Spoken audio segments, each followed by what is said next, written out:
whose opinion of you matters the most? Is it somebody else's? Because there are a lot of opinions. And if you're going to base what you do on what somebody else says about you, you're going to be going back and forth like the ocean. Just any way that someone says it, something about you, you're going to, just going to be ebb and flowing. So for me, it was finding that baseline of God really is the one who I care about. His opinion matters the most. It's not even my own opinion that matters the most, because I'm pretty critical of myself. Hey everybody, before we dive into this episode with Matt Greiner of August Burns Red, I just want to start this off with letting you know that you are loved, you have purpose, and there's so much reason for you to choose to live. In this conversation with Matt, we tackle a few different topics like anxiety, depression, mental health, etc., and some of our stories of coming out of those dark seasons or how we overcome those things daily. With that being said, we want to let you know that this episode is synced in with HeartSupport's HeartSupport wall, and that if you comment on the comments here on YouTube, it'll actually go to the HeartSupport wall, and you'll be able to see responses from people that are encouraging you, loving on you, and just trying to help you choose to live as well. So again, this episode is synced in with HeartSupport. If you need some extra help, you need some love, you need some care, comment in the comments below here on YouTube exclusively, and they'll be able to get to you. Without further ado, let's get back to the show. What's up, everyone, and welcome to this very special episode of Trevor Talks. I'm your host, Trevor Tyson, and I'm just stoked that you're here with us today. If you've never heard of the show before, maybe you're here because of our guests today, which I would imagine is a lot of you. It's going to be a fun episode, so much so that we're recording it twice, because the last time it just didn't. So we're here for the second time. It's going to be fun. But today's episode is special because not only is it brought to you by our amazing sponsors at Life Audio, but we've got a metalcore legend in the house today, and you'll understand why after I butcher this intro. Today's guest is the drummer of the two-time Grammy-nominated metalcore band August Burns Red. And if you know anything about me, I like my screamy music, and I've always been an advocate for angry music for happy people, so we're just going to have to dive right in. They have a new record coming out on March 24th called Death Below, and we're so excited to be amongst the first to hear about it. Please help me welcome Mr. Matt Greiner. Matt, welcome to the show, brother. Thank you for having me. I know that was just as good as last time. I think it was even better. So good for you. You're good at this. You're really good at this job. I'm just trying to get a little bit more on your level, I didn't practice in the mirror, but I feel like I did, It just felt like the best part of the podcast episode so far. So thanks for making time to do this again, with no Wi-Fi issues this time, in Jesus' name. Am I right? Yeah. It's tough doing this kind of thing on the road. So if you're listening to this, or maybe even watching this, we are currently on our 20-year anniversary tour, which means we are moving. So today we are in Eugene, Oregon on a day off.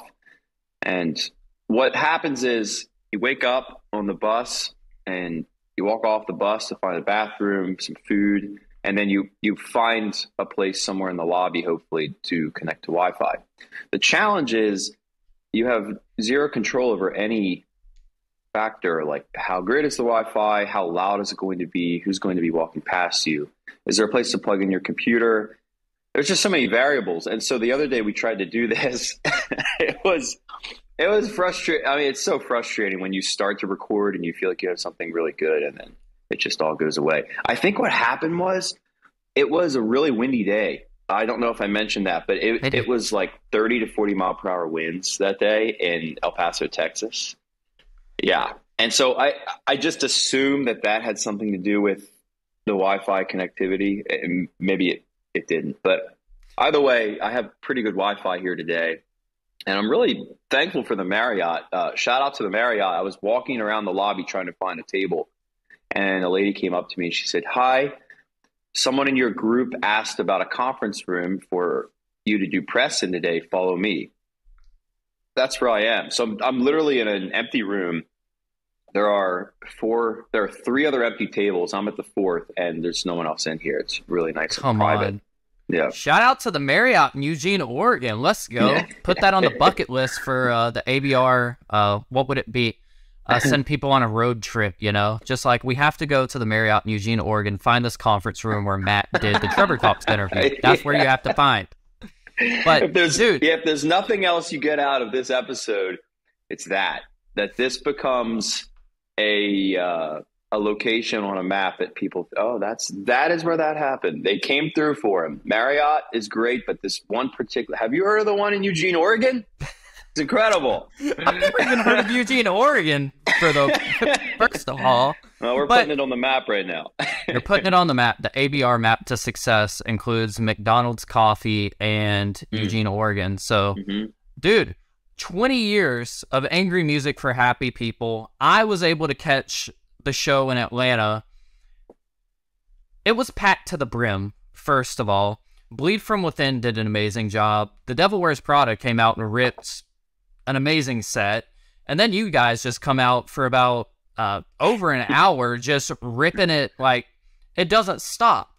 You guys don't give any breathers, which I'm thankful for, because it's just like your face is getting melted off for over an hour, and it's like therapeutic for weird people like me that just like get screamed at for an hour. I enjoyed it. It's an amazing tour. So from the Matt Greiner chair, the drum chair, that gets to see everything from the back of the stage, how are you feeling about this run? It's phenomenal from my end. How are you feeling about it? Honestly, just really humbled by it all. I guess in the past couple of years, I've realized I have a little bit of, I guess I'll just embrace it instead of saying a little bit. I have performance anxiety to a certain extent, which I've never actually said on the record. And it kind of sucks to say something like that out loud, but I think it's better for me to just say it than to ignore it. And so what I've been doing, can't really help it or control it. I think what has been really helpful for me on this tour is going for a run before I play. And so here's what I do. 20 minutes before we play, Devil Wears Prada is done. So it's typically 9 o'clock. We play at 9:20, which means at 9:20, you're going from 0 to 100 miles an hour, unless you get yourself in motion before that. So what I figured out is a really good strategy for me is to go for a run. I put on my plain shorts, my plain shoes and shirt, and then I put on my Grinder Farms jacket, typically because it's pretty heavy. It's like a Carhartt, like a workwear jacket, and a beanie. And I go for a run. And it's not just about getting my heart rate up, but it's about praying. And I'll do this thing where I'll kind of like box my way as I run down the sidewalk of whatever city I'm in. And I don't go far because I need to make sure I don't miss stage time. But what happens is I started doing this in Dallas, which would have been after our show in Atlanta. So this is a kind of a recent discovery for me. But I'll just pray that God can use me in a way that only he can. And the reason for this is if I have a really good show, it tends to make you cocky. If you have a really bad show, it tends to make you insecure and make you want to crawl into a corner. Well, either of those two outcomes are not great. And once I thought about that and realized it, I thought, well, why not go for the best of both worlds, which is you might have a great show in your terms. You might have a terrible show based on what you think is bad. But if you're doing this for a bigger reason than just how you play, which I'm very performance oriented, I'm very task oriented, then that's where I want to be. And so I started praying quietly because you feel like a crazy person otherwise. And then I realized, well, I'm kind of getting distracted. So I started praying out loud. So I'm literally running down the street, throwing these little jabs. And I'm like, dear God, thank you so much for bringing me here. I pray over tonight's show that it wouldn't be about fear of man, fear of what other people think, fear of anything else other than just giving you glory. I know that you got me here. I know you can do more than anyone else can with this show, with this performance. And it's really not even about me. And all of a sudden the weight's taken off of you and you go out there and you just, if there's that thought that creeps in, which it does, I sucked at that part, or that person, thinks I'm terrible, or people don't like this, or whatever it might be. you just get rid of it. And you say, well, no, I'm not playing for that reason. And it's been really helpful to me. So what it's left me feeling is just grateful that I get to do this, and just very humbled by the fact that people are coming out of the woodwork to see us play. So many sold out shows, selling a ton of merch. Like, people are really stoked on the show, and that makes me very happy, very grateful. Come on. And it's interesting that just right off the bat, you bring up the performance anxiety, because watching you play, you don't see that. It's not something that I've ever thought of, like, I bet Matt's having terrible anxiety up there today. Right. Because you're a whole different person. Like, you're super nice and kind right now, but when you're on stage, it looks like you want to, like, eat somebody's face. It's interesting to think about. So thank you for being vulnerable and opening up about that, because so many people out there are struggling with anxiety, depression, suicidal ideation, and they feel so alone and compartmentalized in their own minds. And hearing from someone like yourself, especially for these aspiring drummers and musicians, and maybe pastors, leaders of the next generation, there's a good chance that they're going to experience the same thing. And hearing your story and hearing what you're able to overcome and how you're able to overcome it is going to encourage them to do the exact same thing. Mm-hmm. I think for me, I had to just look at what's happening in my head or in my body, right? So when you're getting ready to perform and you're having anxiety, what's happening is in my case, I'm afraid of what people think. Like, I'm afraid that I will let people down. That's part of my personality. I don't want to fail people. I don't want to let people down. I want to overachieve. I want to do better than what people are thinking, or at least do as well. And with a set like we have, you're talking about an hour and 25 minutes of 8th notes, 16th notes, 16-note triplets, 30-second notes. There are so many hits. And if you're looking at this saying, I have to get every single thing right, that's insane. But that was the metric that I was using to say, if I don't do that, then here's the outcome, and it's bad, right? So if you're listening to this and you're thinking performance anxiety, I don't have that. Well, I think everybody has it a little bit, especially if they care. Yeah.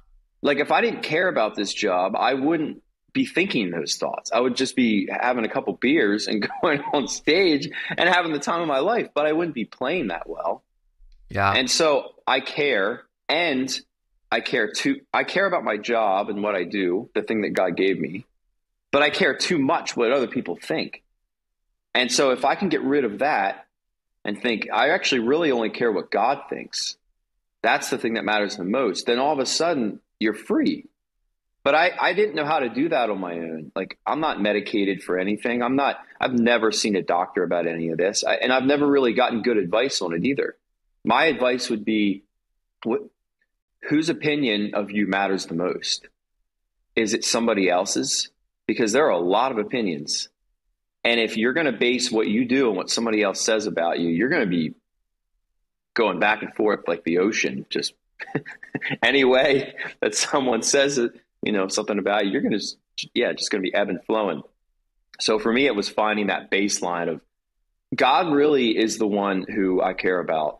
His opinion matters the most. It's not even my own opinion that matters the most, because I'm pretty critical of myself. If you've been listening to this podcast for more than one episode, then you know how much I advocate for therapy. I don't shut up about it. Heck, half of the episodes we're talking about therapy, because mental health is just as important as your physical health. And we know that finding the right support for your mental health can be a challenge. And that's why I want to tell you about our brand new sponsor here at Trevor Talks, BetterHelp.com. BetterHelp.com offers a convenient and discreet way for people to receive mental health support from the comfort of their own home. With a wide range of therapists to choose from and the ability to communicate via text, phone, or video, BetterHelp.com makes it easy to find the right support for your needs. One of the main benefits of using BetterHelp.com is the flexibility that it provides. You can access therapy sessions from anywhere you have an internet connection and choose from a variety of communication methods, including text, phone, and video, Where else are you going to find this, guys? I don't know. BetterHelp.com also uses a wide range of therapists to choose from, with specialties in various areas such as anxiety, depression, relationships, and more. We have a special offer for you guys. BetterHelp.com is offering our listeners a 10% discount on their first month of therapy services. So if you've been thinking about getting into therapy and it's just been too expensive, BetterHelp.com is a lot cheaper than going to a traditional brick and mortar therapy service.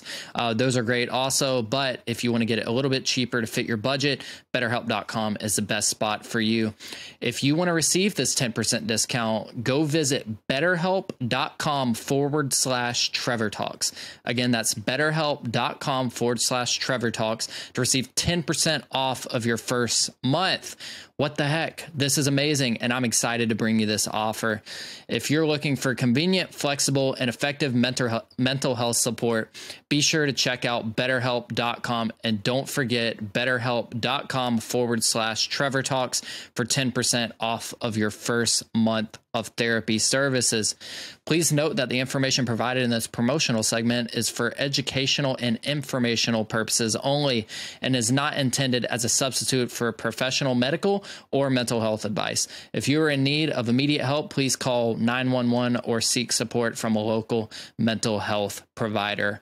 BetterHelp.com/Trevor Talks. Let's get back to the show.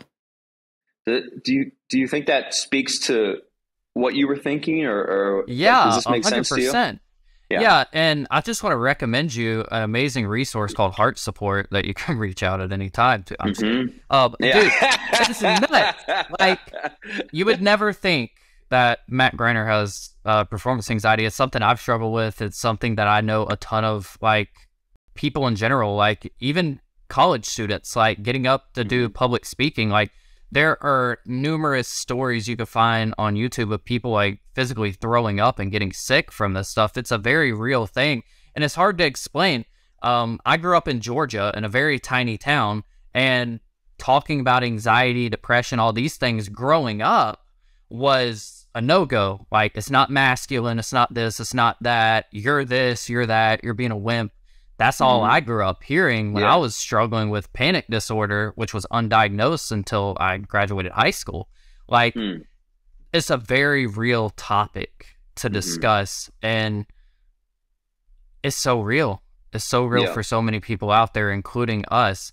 And for being in a band for 20 years and just finding this out, you've had to overcome a lot along the way. I can't even imagine some of the instances you found yourself in, but for somebody out there right now, they needed to hear you say that. So thank you for saying it and bringing it up. Somebody out there is encouraged. I know I'm encouraged hearing about it, but I want to really talk about the backstory to Matt Greiner, not necessarily ABR in particular, whatever you think fits that mold for you personally. This band started over 20 years ago. You are not the same Matt Greiner that picked up the drumsticks on the farm the first time. You've grown. What did that look like for you growing up? Yeah, I agree with you that I've, obviously changed a lot in 20 years. But what's weird is you look back and you think to yourself, I don't really think I'm that much different as a person. What drives me isn't all that much different.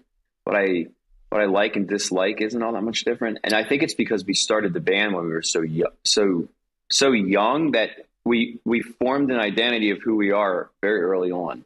So I was 17. And at that point, you're pretty much raised according to your parents' standards. So I knew what was right. I knew what was wrong. I knew God. I knew what was evil in the world.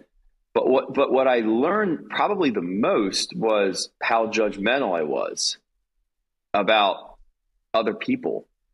And when people hear the word judgment or judgmental, they think that it's a bad thing always. And actually, that's not true, because we're constantly making judgments throughout the day. We have to, otherwise we're just a pushover who doesn't stand for anything. You have to stand for something, especially in this day and age. There's so many things that you're being sold and told.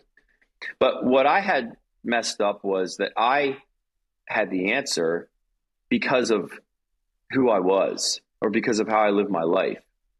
And that's not the gospel.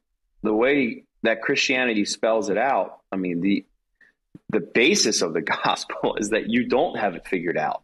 And as soon as you're willing to admit that, then you have a relationship with God through Jesus that anyone can have.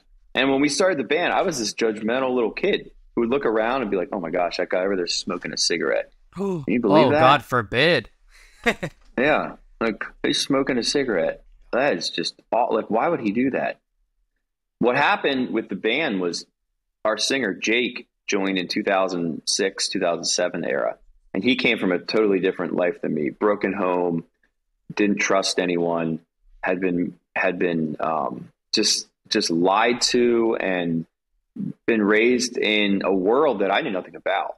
And I had been raised in a home that was intact and honest and had integrity. And yeah, we weren't perfect, but we believed that God loved us and that we could love each other with that same love. That was so far into Jake. So we would drive together and he would tell me about his, messed up world. And I'd tell him about my messed up world. And we taught each other how we could really, learn from this in a way that God loves us and the world is really broken. He needed to know that God loves us. I think he would say that. And I needed to learn that the world was broken and messed up. And if there's anyone that's taken that idea of God loving us and God caring about us to a level that affects a lot of people, it's Jake. It's amazing to see what God's done in his life through, like you said, HeartSupport and the work that he's done with people. But he's only able to do that because he has an understanding of how broken and messed up the world is. And I'm only able to live in a way that made me humble and be like, dude, you got to sit down and figure your own stuff out. It's not about you. It's not about what you're doing with your life. In order for me to see that, we're all in the same boat here. And you can learn a lot from your neighbor who doesn't know God and love God. You can learn a lot from the person who doesn't believe the same way you do, probably more than someone in your church or someone that you're already friends with. Yeah. And that's so true. I mean, just think about your neighbor that walks over to you while you're on a tractor, like not knowing why people listen to ABR, but he knows people are listening to it. Like coming from a small or such a interesting part of the country, you've got Amish farms all around you. You've got furniture everywhere. You've got amazing hats. Like there's people living a completely different lifestyle that aren't necessarily going to understand what the messages that you're putting out past all the screaming. They're not going to dive into the lyrics. They're not really going to understand it, but that's what God's put you on this earth to do. Growing up in Lancaster, right? Yes. Saying it right? Yeah, yes. Corrected me last time. Got it down. Growing up in Lancaster on a farm with chickens and all of the things, where did metalcore even come into the picture for you? It's a great question. And you said it right. That's awesome. That's not an easy thing to figure out when you're used to Lancaster. I take pride because, initially Lancaster was what I thought it was. So right. I got the Greiner lesson on how to say it, and I'm just grateful. So thank you. Yeah, you did good.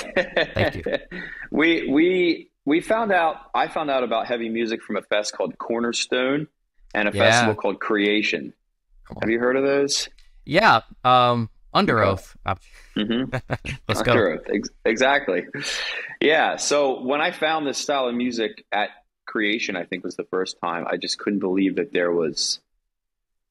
I couldn't believe that you were allowed to do this on a drum set, that you were allowed to play a drum solo for 4 minutes. And it didn't have to be the same old 4/4, 4 to the floor, no odd time signatures. A drum fill is, 3/16 notes long. In metal drumming or more alternative types of music, there's just more liberties you can take. And I love that about the style. For me, it wasn't about like the teenage angst that a lot of people talk about. You know, like I can, it's like a release for me, and I can take my aggression out. For me, it was never that. It was, it was this style of music that is so incredibly challenging on drums, and I'm up for the challenge. And when I found friends that like the same kind of music as me, we just took off. The thing was, I was homeschooled, so a lot of my friends, the most out there band that my homeschooled friends would listen to is like Dave Matthews Band. Like, oh my gosh, you listen to Dave Matthews Band? Wait, they were edgy, bro. Edgy people. I know. And I'm like, Dave Matthews Band? Oh, man. I mean, Carter Beauford is an amazing drummer, but it didn't grab me. And so when I found out about this heavier kind of music, it consumed my thinking, because I saw this puzzle in front of me, right? And I had the means to start the puzzle, but there were just so many pieces to it. And I couldn't wait to like put a couple more together. And I kept seeing the fuller picture of this thing, and it just grabbed me. Like, I'd be landscaping 8 to 10 hours a day in the summer of 2002, 2003, 2004. And I would just be on the mower thinking about breakdowns. Like, I want to write this breakdown. This should be like this. This should be like this. I'd go home. I'd go up to the barn, take my shirt off. I'm already sweaty from work and sunburn. I'd sit down and play for 3 hours. And if you've ever done anything like this, or if you're listening to this and you've ever had that kind of, like, you really got hooked by this, it's amazing hobby or job even, it's the coolest thing, because it just takes over and it makes you so happy and it challenges you. That's something I wanted to say earlier, actually, Trevor. It's good to be challenged. It's not a terrible thing if you're feeling anxious about something that you're about to do. That's actually, I would consider that a good thing, because the alternative to that is that you're not putting yourself in an uncomfortable situation. Like, there's a reason our body does that. It's because you're a little bit afraid, and you're a little bit intimidated, and you're a little bit, it's like you're standing at the face of a mountain going, oh man, palms get sweaty. How am I going to do this? That's good. I tell my students all the time, we need to take on more responsibility, not less. We need to do more challenging things with our lives, not fewer. And that is a problem, I think, that is going to yield a terrible result in years and years and years to come, is that people are not willing to do the work. Yeah. And if you're willing to do the work, there aren't a whole lot of people around you. Think of the competition. 99% of people are not willing to actually do the work. If you are, you're in the 1%. Not a whole lot of people there with you. So do things that aren't comfortable. Like, start a metal band and figure out how to get really good at drums. It's the hardest thing I've ever done. And it's teaching me it's taught me teaching, obviously not English. It's taught me so much about how to work hard even when you feel like quitting. Yeah. And it's something that doesn't get talked about very often, and it might even be a hot take. So I'll just say, from my experience, what I have noticed for myself is not all anxiety is bad anxiety. If you're anxious about something, it could be an excited anxious, like you care about this. It's giving you adrenaline. It's making you feel hyped about it. So one thing that I've had to go through in what's called EDMR therapy is how to try and differentiate the difference between good anxiety and bad anxiety. There are such things as that. It is 100% true. But it's not really cool or trendy right now to talk about good anxiety. It's like, oh, I'm crippled, I need to do this, and I'm not talking down about it. It's something I experienced. Totally get it. 100% being sympathetic, but also not avoiding a conversation, that is very well said. I don't know much about what people have to say about this, but I agree with what you're saying in that fight or flight is an innate feature of our bodies. And by looking around and observing people around me, I am very empathetic to the fact that life is hard, and life being hard doesn't favor any particular person.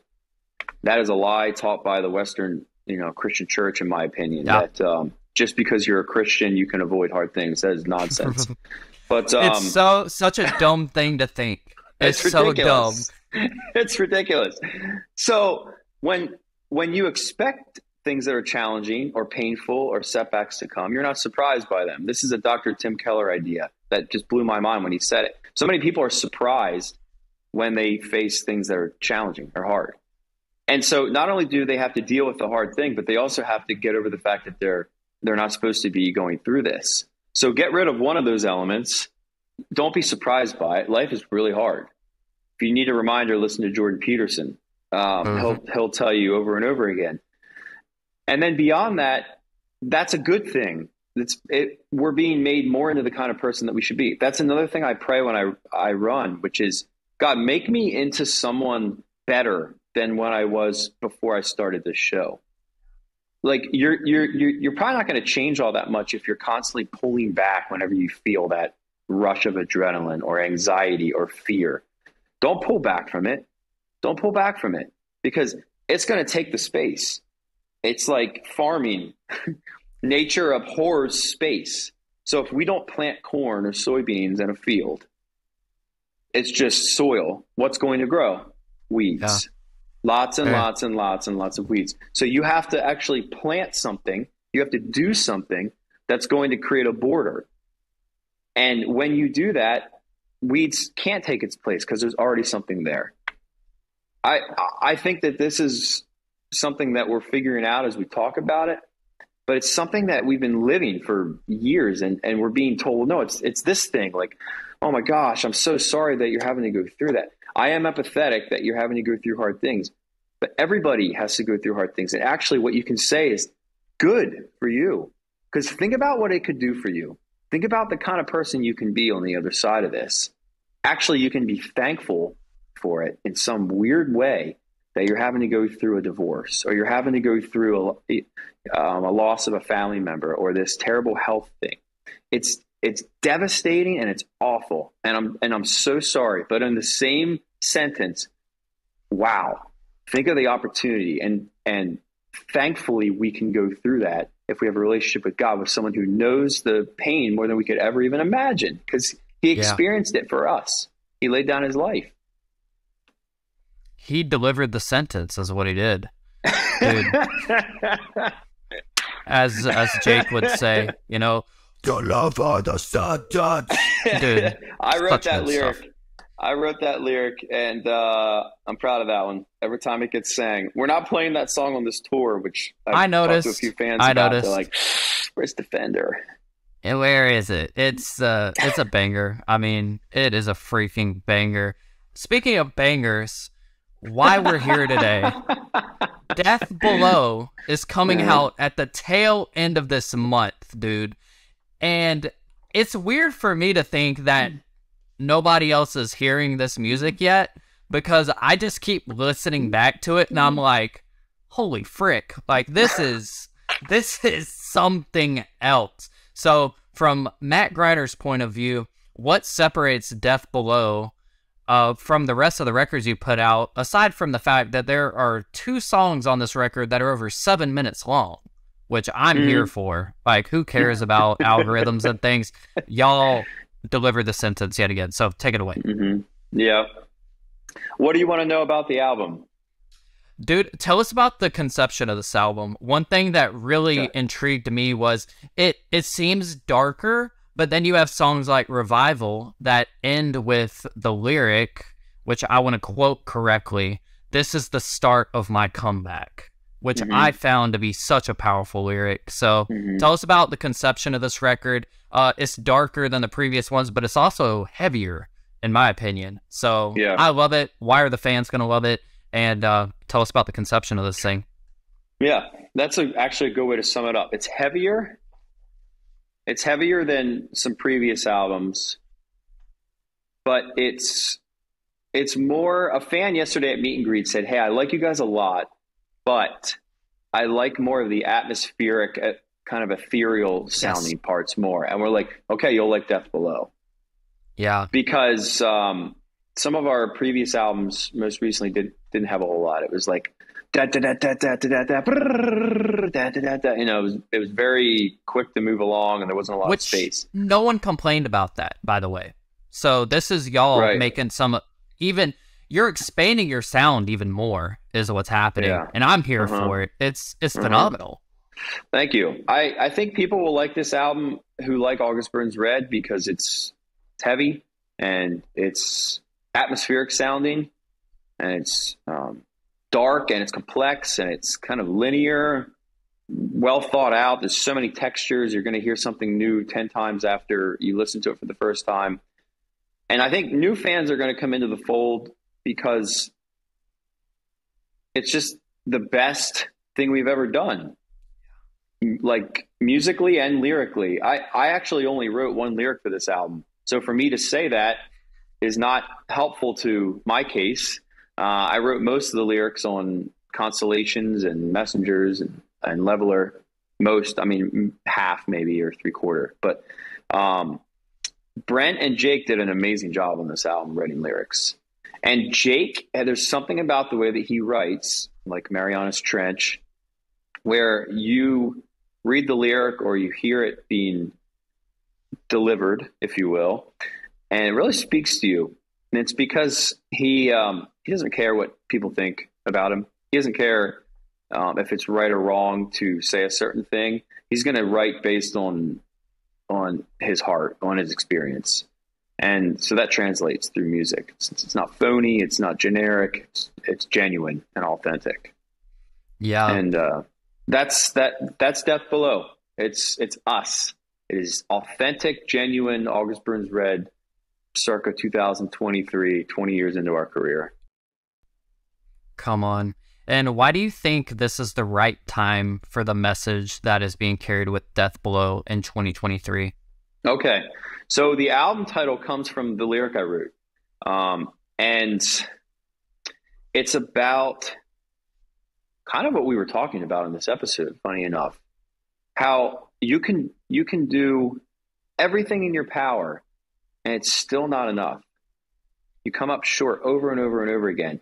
So the lyric talks about walking a tightrope and there's death below. Think about that metaphor. I mean, your palms get sweaty thinking about walking this tightrope between buildings, and you know, if you don't make it, you're done. That's it. And yet, once you realize that it's not, the responsibility and the burden doesn't fall on just you. It's the most freeing thing in the world because it's no longer this tightrope. It's a bridge, and it's no longer death below you. It's just water. It's actually pretty harmless. You're just looking at it. You can take it in. You can enjoy this process. I've never said that before, and it just kind of came to me. But I think it's a good way to sum up what the lyric and what the idea is for Death Below. Check it out. Come on. Yeah. Everybody, you have to go check it out. I would honestly go ahead and say that one of my favorite songs on the record is the intro song. How do you pronounce this? Premonition? Premonition. Yep, Premonition. It's just, this whole record is phenomenal, and I know we're running out of time, so we'll go ahead and close, man. Like, it's actually good that the episode that we were recording, like, we were able to start over because this is so meaningful, man. Like, what we were able to discuss today is more important than anything we could ever tell about August Burns Red's history and the 20 years that led up. Like, there are documentaries, there are things that are telling those stories, but I feel like this conversation in particular was able to showcase what God's done in your life, what the music is going to translate to for fans, and it's really going to give people a sense of hope. So thank you so much for taking time to do this, man. I'm so glad that we got to connect with you in Eugene, Oregon on this 20-year anniversary tour from the Marriott. So thank you so much for being here. Everybody, go check out Ghost Notes on your favorite podcast platforms. If you need some drum lessons, Matt's got some amazing resources, including one-on-one drum lessons that you can do via live stream over the internet. go pre-save Death Below, buy some merch, or I will find you. I think I've threatened to find people more in this episode than any other before. So, Matt, thank you for being here. Loved having you. And if you're struggling today, I'm just so thankful for HeartSupport and the work they're doing. If you're struggling with anxiety or depression, please go to YouTube, comment on this YouTube video with Matt, and it's going to link straight to the HeartSupport wall to where people could come and love on you, share some inspiration that they've been able to find through their way on their mental health journey. And we just want you to know you're loved. So again, thank you for tuning in, everyone. Thank you for being here, Matt. Go check out Death Below and see ABR when they come to town. All the links will be in the description below, and we'll talk to you guys next week. Bye now.